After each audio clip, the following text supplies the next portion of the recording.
Secundaria primer grado. Historia. El Tratado de Versalles.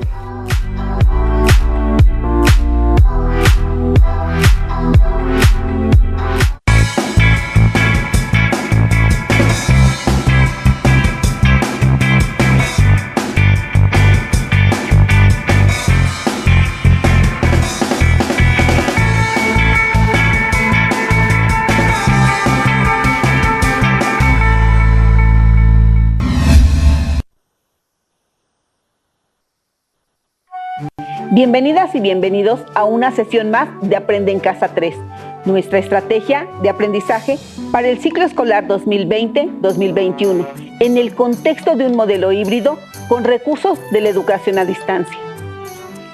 Mi nombre es Yolanda Cruz y hoy me acompaña la maestra Lourdes de Santos. Bienvenida, maestra. Muchas gracias, maestra Yolanda, y gracias también a todos y todas ustedes por acompañarnos. Espero que estén aprovechando al máximo esta oportunidad de continuar adquiriendo nuevos conocimientos y habilidades correspondientes a la asignatura Historia, primer grado de Educación Secundaria. La pandemia sigue activa, así que recuerden mantener la sana distancia, usar de forma correcta el cubrebocas y lavarse constantemente las manos con agua y jabón durante al menos 20 segundos. Necesitamos reducir los niveles de contagio y contamos con ustedes para lograrlo, porque al cuidarnos a nosotros mismos, cuidamos a los demás. Después de haber revisado el desarrollo de la Primera Guerra Mundial con el uso de las nuevas armas de combate, la participación de Rusia en la Gran Guerra y las causas y consecuencias de una de las revoluciones sociales más importantes del siglo XX, como fue la Revolución Rusa en 1917, el día de hoy nos corresponde analizar el fin de la Primera Guerra Mundial con el Tratado de Versalles como factor de la Segunda Guerra Mundial. Para que vayan tomando nota, les recomendamos tener a la mano lápiz o bolígrafo, colores, cuaderno de trabajo y su libro de texto para realizar las consultas necesarias. ¿Listos y listas? ¡Comenzamos! Como sabemos, entre 1914 y 1918, el mundo vivió uno de los conflictos más importantes de principios del siglo XX, la Primera Guerra Mundial, y, a finales de esta, una revolución social de gran trascendencia, la Revolución Rusa. Con el propósito de destacar la participación de las mujeres en estos conflictos bélicos y recordar lo que hemos revisado en las sesiones anteriores, realizaremos una lectura sobre María Boshkariova, una mujer excepcional que participó tanto en la Gran Guerra como en la Revolución Rusa. En el transcurso de la lectura, traten de identificar los aspectos más importantes de la vida de la protagonista.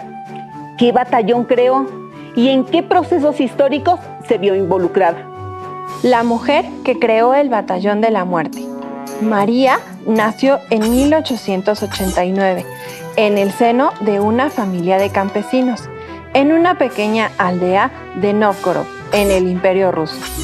El apellido Boshkariov lo obtendría de su primer esposo, a quien abandonó debido a sus repetidos abusos, y lo mismo sucedería con su segundo esposo. En 1914, con el inicio de la Primera Guerra Mundial y luego de una vida de dificultades, María pensó que un lugar disciplinado como el ejército sería ideal para ella. Era una idea extrañísima. Las mujeres solo servían en el ejército como enfermeras o auxiliares, pero María no quería ser enfermera. Estaba dispuesta a pelear y a disparar un arma. Quería avanzar sobre las líneas enemigas. Armada solo con su voluntad, se presentó a las entrevistas para ser reclutada en el ejército, donde los oficiales se burlaron de ella y le negaron la admisión. Pero decidida a no renunciar, envió una carta al zar de Rusia, Nicolás II. Para sorpresa de todos, el zar respondió con un telegrama dando su autorización. María se unió entonces al 25 Batallón de Reserva del Ejército Imperial Ruso. El resto de los soldados constantemente se burlaban de ella y la maltrataban, pero eso se acabó cuando la vieron pelear. María, que toda su vida había huido, no escapaba del humo, los gritos, las balas o el pánico. Durante la guerra fue herida 2 veces y condecorada 3 por demostrar valentía en el campo de batalla, ganándose el sobrenombre de Yashka y el grado de suboficial superior. En 1917, la Revolución de Febrero terminó con el gobierno del zar Nicolás II, quien abdicó. Para mayo de ese año, durante la administración del gobierno provisional, el entonces ministro de Guerra, Alexander Kerensky, la autorizó para crear un batallón compuesto íntegramente por mujeres. María creó entonces el Batallón de la Muerte. 2,000 mujeres de los más variados orígenes, con profesión y sin ella, jóvenes y mayores, acudieron al llamado para enlistarse. Al final, debido a la férrea disciplina de María, el batallón quedaría conformado por 300 mujeres de acero. En las mangas de sus uniformes llevaban el símbolo de una calavera con los huesos cruzados, que significaba un desafío a la muerte. El 8 de julio de 1917, mientras los hombres vacilaban, las 300 mujeres comandadas por María entraron en batalla, en lo que sería la última ofensiva rusa en la Primera Guerra Mundial. El Batallón de la Muerte terminó cuando los bolcheviques tomaron el poder de la Revolución de Octubre. María sería detenida por cargos de contrarrevolucionaria, por lo que huiría una vez más, pero no podría huir de la muerte, que la alcanzaría finalmente en 1920, cuando regresó a Rusia cansada de escapar y nostálgica de su hogar.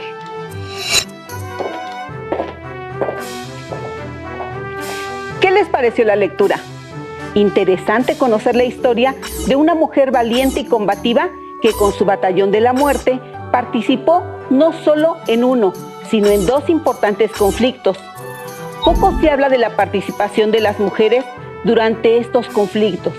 Sin embargo, hay muchas historias interesantes sobre las acciones que llevaron a cabo, no solo en batalla, sino también como enfermeras y manteniendo en funcionamiento la industria de sus países, tal y como sucede en la actualidad.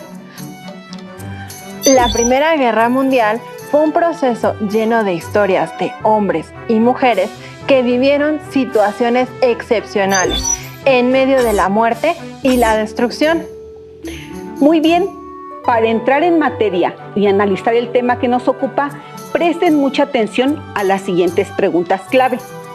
¿Qué factores propiciaron el fin de la Primera Guerra Mundial? ¿Por qué fue importante la Conferencia de París? ¿En qué consistió el Tratado de Versalles y cómo se relaciona con la Segunda Guerra Mundial? Les sugerimos anotarlas en su cuaderno para que las vayan respondiendo a medida que avanzamos en el propósito de la sesión.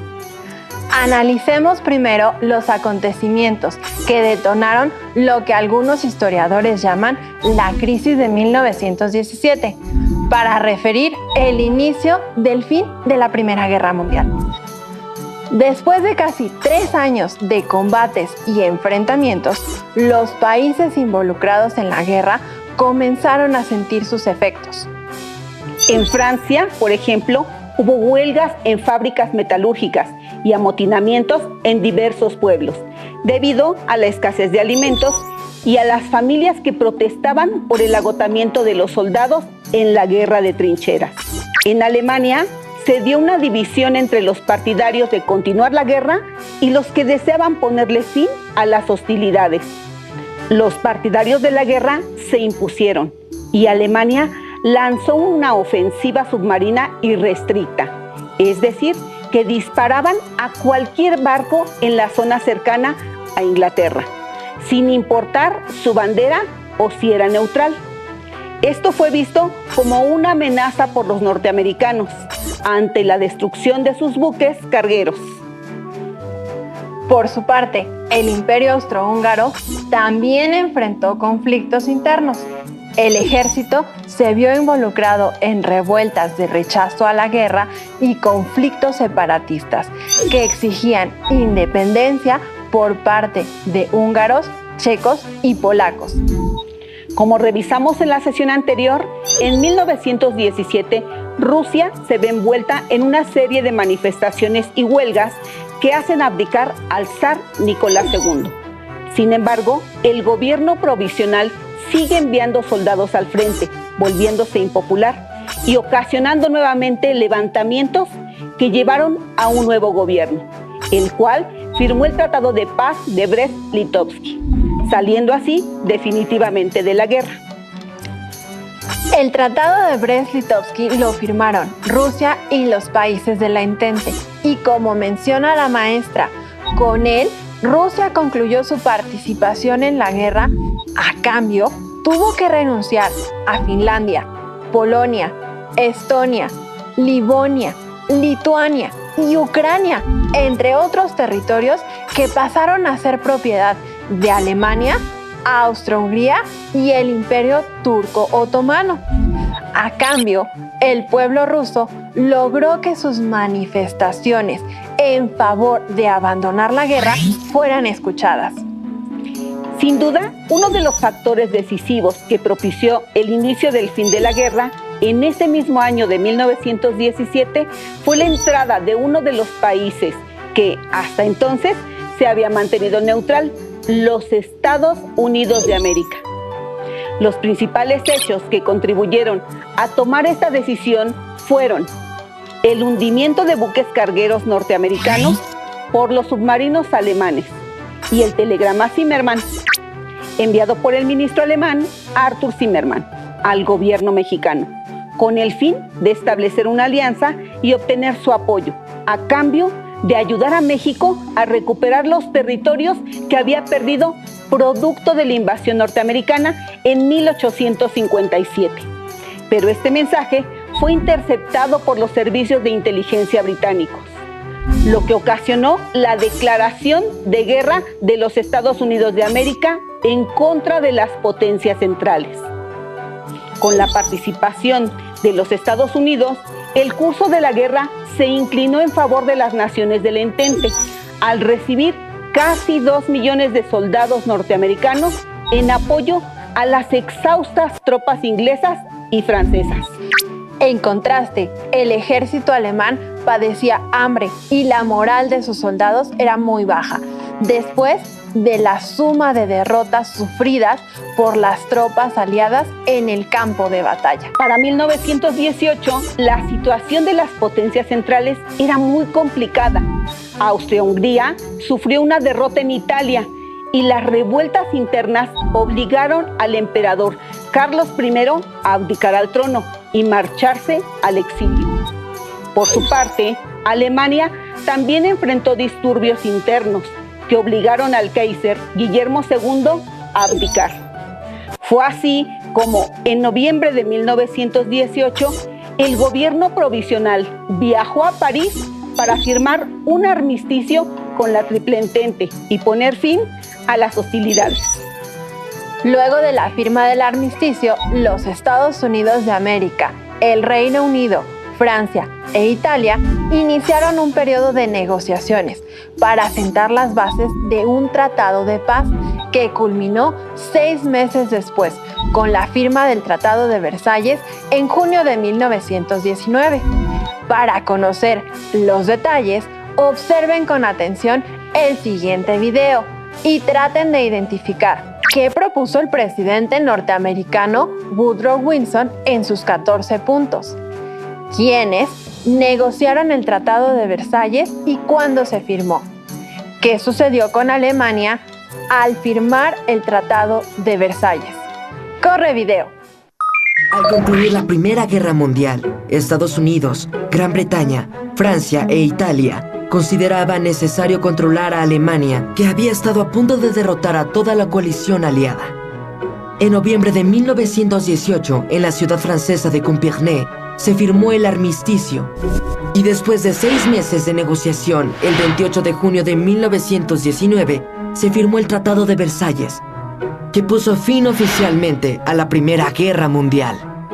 Alemania veía perdida la guerra y en octubre de 1918 pidió al presidente de Estados Unidos, Woodrow Wilson, que se encargara del proceso de paz con base en los 14 puntos enumerados en su mensaje al Congreso, entre los que destacaban el fin de la diplomacia secreta, la libertad de navegación en Europa, en la paz y en la guerra, desaparición de las barreras económicas, es decir, que se permitiera a las naciones comerciar de manera libre, la reducción de los armamentos nacionales, el reajuste de las reclamaciones coloniales de las naciones europeas, la creación de una Asociación General de Naciones para garantizar la independencia política y la integridad territorial, tanto de los estados grandes como de los pequeños.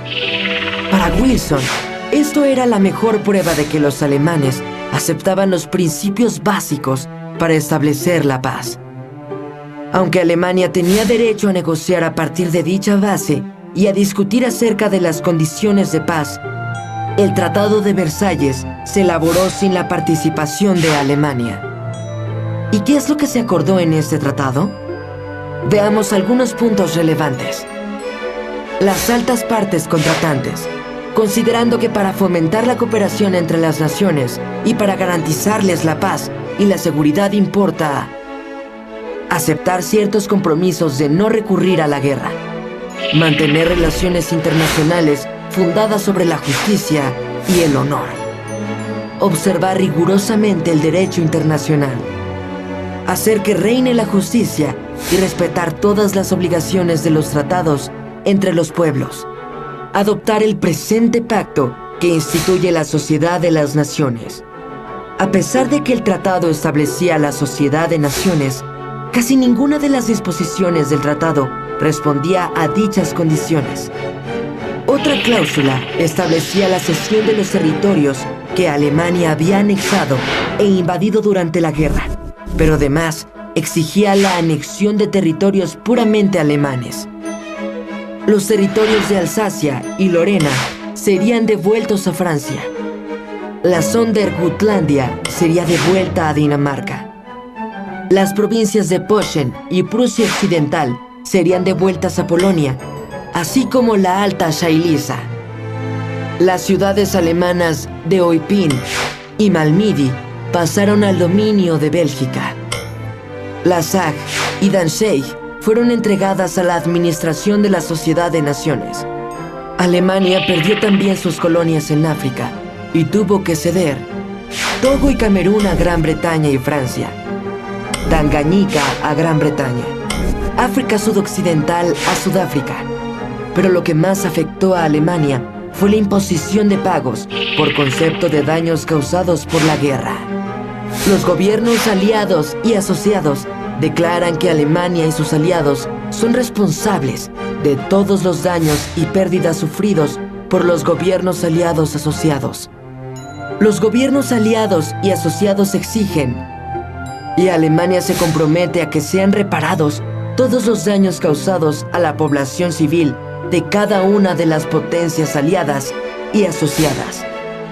En 1921, la deuda de Alemania se fijó en 132.000 millones de marcos de oro, aunque las naciones vencedoras sabían que esta cantidad era imposible de pagar. El tratado impuesto resultó injusto e inaceptable para los alemanes. Su economía se vino abajo y la situación empeoró tras la crisis mundial de 1929. En la sociedad alemana creció el resentimiento contra el resto de Europa. Para algunos historiadores, el Tratado de Versalles contribuyó a la ascensión al poder de Adolfo Hitler y condicionó el futuro de Europa. Como pudieron observar en el video, en sus 14 puntos, el presidente Wilson propuso, entre otras cosas, el fin de los acuerdos o tratados secretos entre las naciones, la libertad de negociación en la paz y en la guerra, reducción de los armamentos nacionales, garantizar la independencia política y la integridad territorial mediante la creación de una Liga de Naciones. En las negociaciones que dieron lugar al Tratado de Versalles participaron Woodrow Wilson, de Estados Unidos, David Lloyd, de Reino Unido, Georges Clemenceau, de Francia, y Vittorio Orlando, de Italia, quienes decidieron dejar fuera de las negociaciones y de la firma del Tratado de Versalles en junio de 1919 nada más y nada menos que Alemania. Así es, cada uno de los países vencedores llegaron a las negociaciones con intereses muy claros en contra de Alemania. Gran Bretaña, por ejemplo, pretendía tener ganancias territoriales en las colonias alemanas de África y Asia.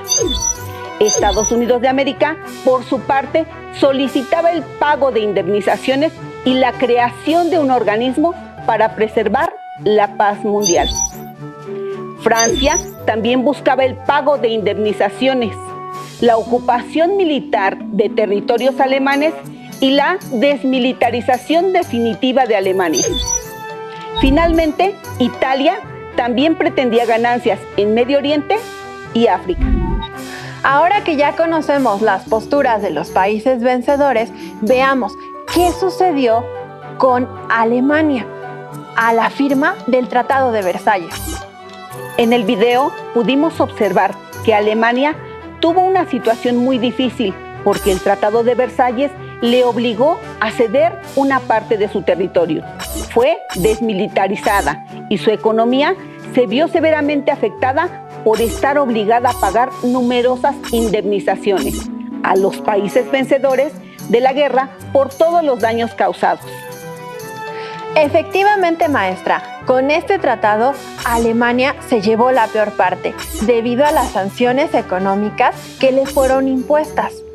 De hecho, la mayoría de los historiadores coinciden en que dichas sanciones propiciaron la llegada al poder del nazismo en Alemania y con ello el inicio de un nuevo conflicto bélico, la Segunda Guerra Mundial.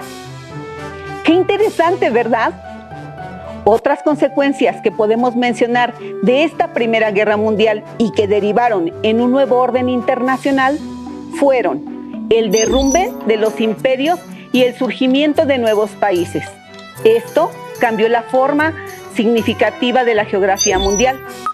Observen con atención y encuentren las diferencias entre la Europa de antes de la guerra en 1914 y la Europa de 1919, una vez terminada la guerra. Como podemos ver en los mapas que aparecen en pantalla, del territorio de los imperios Alemania-Austrohúngaro surgieron nuevas naciones como Yugoslavia, Checoslovaquia, Estonia, Letonia, Lituania, Finlandia, Austria, Hungría, Polonia, Serbia, Rumania. Mientras que el imperio turco-otomano se dividió entre Italia, Grecia, Gran Bretaña y Francia, surgiendo nuevas naciones como Arabia, Armenia, Kurdistán turco, Irak, Siria y Turquía. Al finalizar la guerra, hubo pérdidas humanas que se calculan en aproximadamente 18 millones de personas, entre civiles y militares, y alrededor de 20 millones de soldados heridos. Pérdidas económicas que contribuyeron al desplome de Inglaterra como potencia mundial y al surgimiento de los Estados Unidos de América como nueva potencia económica global. La fundación de la Liga o Sociedad de las Naciones, con la finalidad de resolver por la vía pacífica todo conflicto internacional y de vigilar el cumplimiento de los tratados de paz.